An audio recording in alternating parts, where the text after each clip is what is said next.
किसान साथियों राम राम। आशा करता हूँ आप सब ठीक ठाक होंगे। साथियों आज हम चर्चा करेंगे ग्वार, मूंग, मोठ, बाजरा व कपास जो सावणी की जो हमारी फसलें होती हैं, इन फसलों का कितना उत्पादन होने की संभावना जो बन रही है उसके बारे में। और इस चैनल के ऊपर किसान से संबंधित जो भी जानकारी होती है वो जानकारी अच्छे किसानों व अच्छे विशेषज्ञों की राय लेकर के, अच्छे बाजार के जानकारों की राय ले लेकर के, चाहे भाव की हो, चाहे रोग बीमारी की हो, चाहे बिजाई की हो, चाहे बरसात की हो, हर तरह की जानकारी या कोई किसान का मुद्दा उठाना हो तो इस तरह की बातें इस चैनल के ऊपर किसान के पक्ष की उठाई जा रही हैं और बताई जा रही हैं। साथियों इसीलिए मैं आपसे विनती और निवेदन करता हूं कि आप ज़्यादा से ज़्यादा किसानी संगठन को बढ़ा करके चैनल के साथ जुड़ करके इसको सब्सक्राइब कर करके अपने दोस्तों तक शेयर कर करके किसान की हर एक जानकारी प्राप्त करने का लाभ उठाएं और अपने हर किसान तक इस तरह की जानकारी पहुंचाने की भरपूर कोशिश करें। साथियों वीडियो पूरा सुने ताकि आपको इस बात का पता चले कि हमारे हरियाणा, राजस्थान और पंजाब के अंदर किस चीज़ की बिजाई कितनी हुई है और किस चीज़ का उत्पादन बढ़ने और किस चीज़ का उत्पादन घटने की संभावना बन रही है। साथियों हम बात करते हैं मुद्दे की। आप सभी ने सुना होगा और आप सभी जो सोशल मीडिया से जुड़े हुए लोग हैं उन सभी को ये वीडियो देखने को मिले थे कि अब की बार मौसम विभाग ने जो बात कही थी कि बम्पर बारिश होगी, अच्छी बारिश होगी और अच्छी पैदावार होगी, अच्छे प्रोडक्शन होने का अनुमान हर एक विशेषज्ञ ने लगाया था। परंतु इसके विपरीत मैंने साथियों आपको पहले भी एक वीडियो बनाकर भेज दिया था, आप मेरे चैनल पर निकाल कर भी देख सकते हैं। सभी विशेषज्ञों की राय जब ली थी उन्होंने ये आशंका जताई थी कि अब की बार खंड वर्षा होगी और आज तक लगातार खंड वर्षा ही हो रही है। साथियों मैं बता देना चाहता हूं कि अब की बार मूंगफली आदि फसलों की बिजाई ज़्यादा हुई है, ग्वार और नरमा की बिजाई कम हुई है। परंतु अब हम इस बात का अनुमान लगाना चाहते हैं कि बिजाई होने से कितना उत्पादन बढ़ सकता है और कितना उत्पादन घट सकता है। साथियों आप सबको पता है कि जिन खेतों के अंदर कम नमी के अंदर बिजाई हुई थी वो बिजाई नष्ट होने के कगार पर चली गई है। साथियों आप सभी को पता है कि पिछले साल चौथा महीना, पांचवा महीना और आधा छठा महीना जब तक गया था तब तक पश्चिम विक्षोभ आते थे, लगातार बरसातें होती थी और जमीन के अंदर भरपूर नमी की मात्रा बनी हुई थी। तो जिन जिन किसानों ने जिस भी अनाज की बिजाई की उस अनाज का अच्छा ग्रो हुआ, अच्छी उसकी जड़ों का विकास हुआ और तापमान इतना गर्म नहीं हुआ था जितना अब की बार हो रहा है। और उस फसल के अंदर किसान को अच्छा प्रोडक्शन मिला। जिस तरह से ग्वार की या मूंग की, मोठ की जितनी भी बिजाई किसान ने की थी उस बिजाई के अंदर पिछले साल अच्छा उत्पादन देखने को मिला क्योंकि मौसम उत्पादन के अनुकूल था। परंतु इसके विपरीत आप अब की बार देखिए, मार्च, अप्रैल और मई के अंदर आपने इतनी ज़्यादा भयंकर गर्मी देखी कि 50 डिग्री तापमान तक जमीन एक एक फुट तक सूख गई। उसके बाद थोड़ी बहुत बरसातें हुई, किसान ने मेहनत करके उसमें बिजाई करने की कोशिश की। नहरी क्षेत्र के अंदर भी एक एक पानी लगा करके जहाँ पानी की उपलब्धता थी उस पानी लगा करके बिजाई करने की कोशिश की, बिजाई की। परंतु अब आप ये विडंबना देखिए कि लगभग 20 दिन से किसी भी एरिया के अंदर अच्छी बरसात होने के समाचार नहीं मिल रहे हैं। खंड वर्षा 2 गाँव में, 4 गाँव में इधर उधर से बरसातें हो रही हैं। मेरा मानना है साथियों कि मैंने इतनी बड़ी जिंदगी के अंदर इतना लंबा गर्मी का पीरियड नहीं देखा था। और जो फसलें जमीन के अंदर ताज़ा बुआई, जो छोटी छोटी फसलें खड़ी हैं उन फसलों को गर्मी के कारण बहुत ज़्यादा परेशानी उठानी पड़ रही है। उनकी ग्रोथ रुकी हुई है, वो बढ़ नहीं रही है। और मैं आपको बता दूं कि भादरा साइड में जो राजस्थान का एरिया पड़ता है, मलवास आदि गाँव में तो एक कातरा नामक बीमारी आ गई है जो ग्वार, मूंग और मोठ को चट करती जा रही है। बहुत से एरिया के अंदर वो खा भी गई है। साथियों नरमा कपास के अंदर गुलाबी सुंडी आ गई है। मूंग, मोठ, ग्वार, बाजरा और नरमा कपास का समय धीरे धीरे निकलता जा रहा है।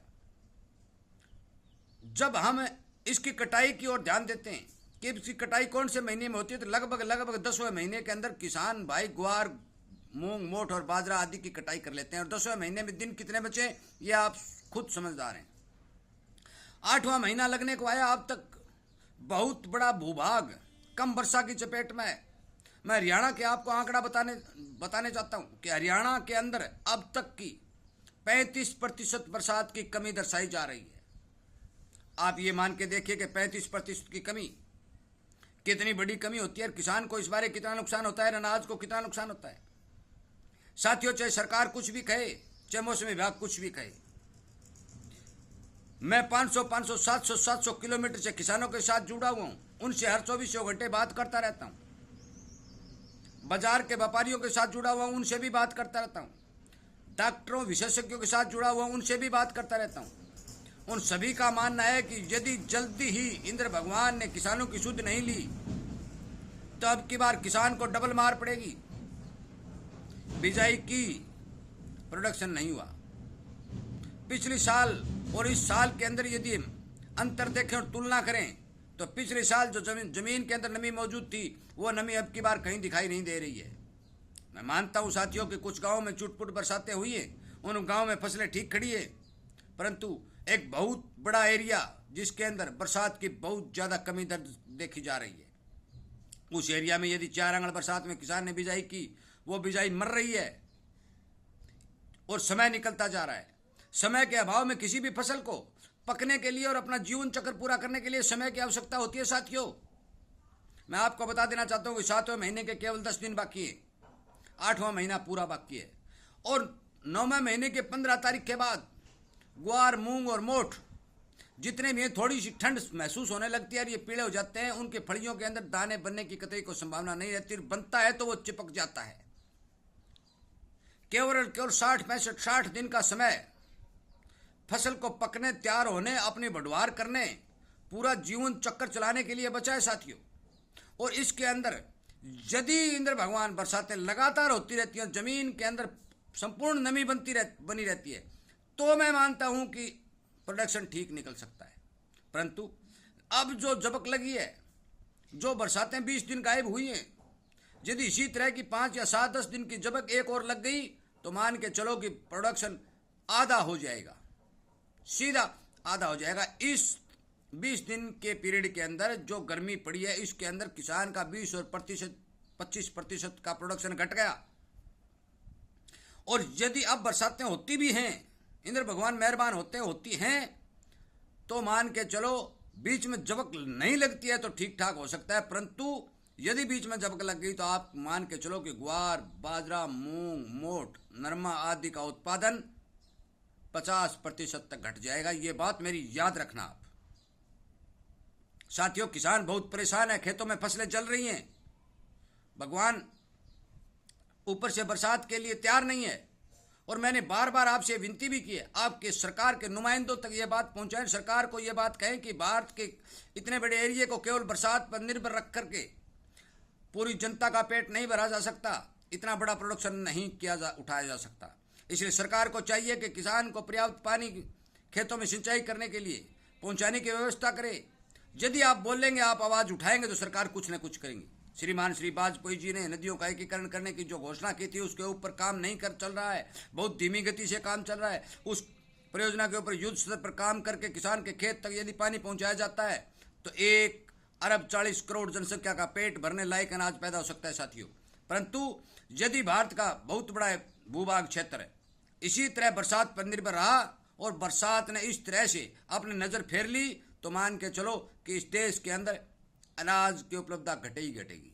बाहर से मंगवा, सरकार अब की बार बाहर से मंगा रही है, जो कमी है उसको पूरा करने के लिए विदेशों से अनाज मंगाया जा रहा है। तो क्यों ना भारत के अंदर ही पानी की व्यवस्था की जाए ताकि किसान अपने खेत के अंदर पूरा प्रोडक्शन पैदा कर सके। साथियों, मैं ज़्यादा लंबा वीडियो नहीं बनाता हुआ आपको इस बारे जागृत करना चाहता हूँ, आपको सचेत करना चाहता हूँ और आपसे उम्मीद करता हूँ, आपसे प्रार्थना भी करता हूँ कि आप ज़्यादा से ज़्यादा इस किसानी संगठन के साथ जुड़ करके, इस किसानी चैनल के साथ जुड़ करके अपने हर तरह की आवाज़ को सरकार तक पहुँचाने की कोशिश करें, ताकि बरसात के ऊपर से कम एरिया को निर्भर रहना पड़े और देश का किसान समृद्ध हो, उसे सिंचाई करने के लिए खेतों का पानी मिले। साथियों, इस बात को आगे से आगे पहुंचाने के लिए एक किसान की कड़ी को जोड़ना आवश्यक है, और कड़ी जुड़ेगी तभी जाके कोई किसान की सुनेगा।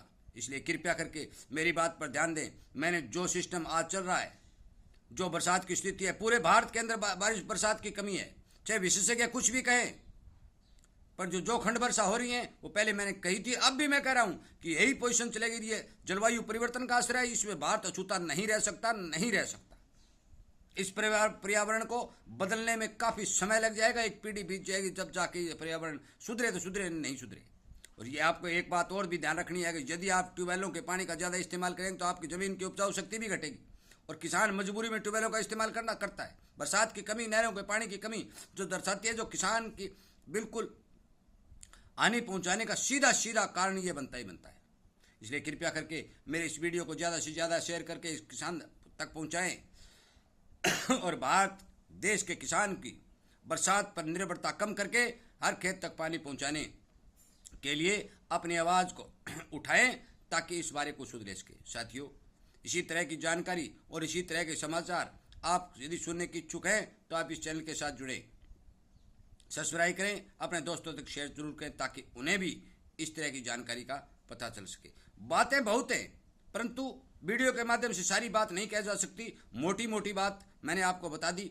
आप खुद समझदार हैं, इसलिए आप अपने दिमाग से, अपने सोच समझ से और अपने यार मित्र भाई अच्छे किसानों की राय लेकर अपने खेत में काम करें, ताकि आपके खेत में कम से कम नुकसान हो। साथियों, वीडियो सुनने के लिए, लाइक और शेयर करने के लिए आपका बहुत बहुत धन्यवाद।